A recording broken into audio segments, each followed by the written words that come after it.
বৃহস্পতিবার দুপুর 2টায় কলকাতায় জাতীয় কংগ্রেসের প্রধান কার্যালয় বিধান ভবনে কংগ্রেসের ভারত জোড়ো ন্যায় যাত্রা নিয়ে এক সাংবাদিক সম্মেলনের আয়োজন করা হয়। প্রসঙ্গত, জানুয়ারির দ্বিতীয় সপ্তাহ থেকে কংগ্রেসের ভারত জোড়ো ন্যায় যাত্রা শুরু হওয়ার কথা। এর আগে রাহুল গান্ধীর ভারত জোড়ো যাত্রা ব্যাপক সাড়া ফেলেছিল জাতীয় রাজনীতিতে। এবার সেই যাত্রাই নতুনভাবে।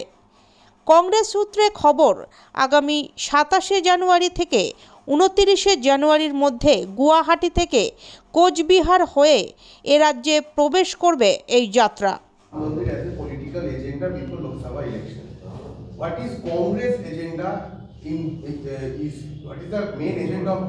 देखिए, कांग्रेस पार्टी का एजेंडा मैं आपको बताता हूँ। कांग्रेस पार्टी का एजेंडा ये है कि अगर कांग्रेस पार्टी का कोई नेता ब्रजभूषण शरण सिंह की तरह आरोपित साबित हो जाएगा, जिस पे इस तरीके के आरोप लगेंगे, तो कांग्रेस पार्टी उसको बचाएगी नहीं।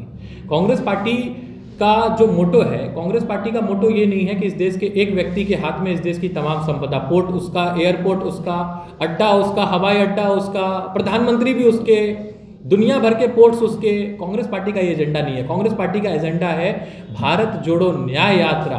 न्याय का मतलब होता है हर किसी को बराबरी का हक, हर किसी को न्याय का हक। तो कांग्रेस पार्टी का एजेंडा पिछले 70 सालों में कांग्रेस ने अपने शासन में दिखाया है। मनरेगा देके, अभी हमारे वरिष्ठ साथी अतुल भाई जब बता रहे थे आपको कि कांग्रेस ने मनरेगा दिया, कांग्रेस ने आरटीआई दिया, कांग्रेस ने फूड सिक्योरिटी एक्ट दिया, कांग्रेस पार्टी ने राइट टू एजुकेशन दिया।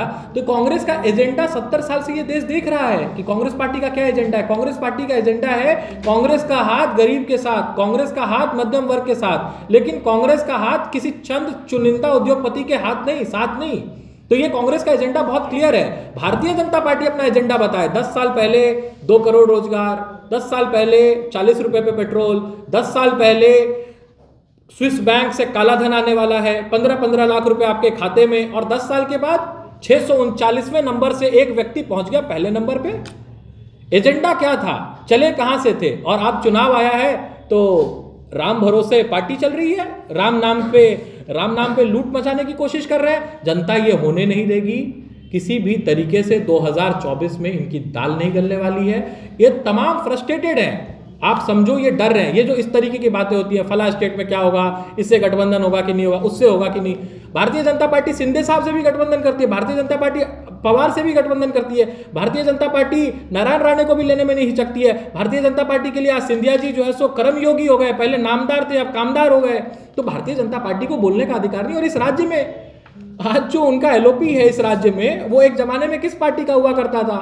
भारतीय जनता पार्टी। अगर पश्चिम बंगाल में भारतीय जनता पार्टी का कोई नेता कुछ बोल रहा है तो समझिए कितना बड़ा मानसिक रोगी है वो। उसकी पूरी की पूरी पार्टी जो है सो या तो तृणमूल, या तो कांग्रेस, या तो लेफ्ट वालों के सहारे चल रही है। उसकी पार्टी में कुछ नहीं है। उसकी पार्टी में जो 2-3 लोग हैं वही है, उसके अलावा तो कुछ है नहीं। तो भारतीय जनता पार्टी ये जो तमाम बातें कह रही है कि उस कांग्रेस का क्या मोटो है, कांग्रेस का क्या एजेंडा है, कांग्रेस का एजेंडा इस देश की जनता जानती है। भारतीय जनता पार्टी अब बताए कि 10 साल में उन्होंने क्या करा। अपना रिपोर्ट कार्ड भी तो दे। कांग्रेस का एजेंडा तो हम जनता के सामने रखेंगे ही, हम तो रखते ही हैं। हमारा हर राज्य के लिए गारंटी आएगी, केंद्र के लिए गारंटी आएगी, हमारा मैनिफेस्टो आएगा। भारतीय जनता पार्टी बताए उनका रिपोर्ट कार्ड कहाँ है। 10 साल हो गए, अब तो कितने कलाकारी पे कितने दिन चलेगा? 10 साल चला कलाकारी पे, 2 चुनाव जीत गए। हर चुनाव थोड़ी कलाकारी पे जीत सकते हैं।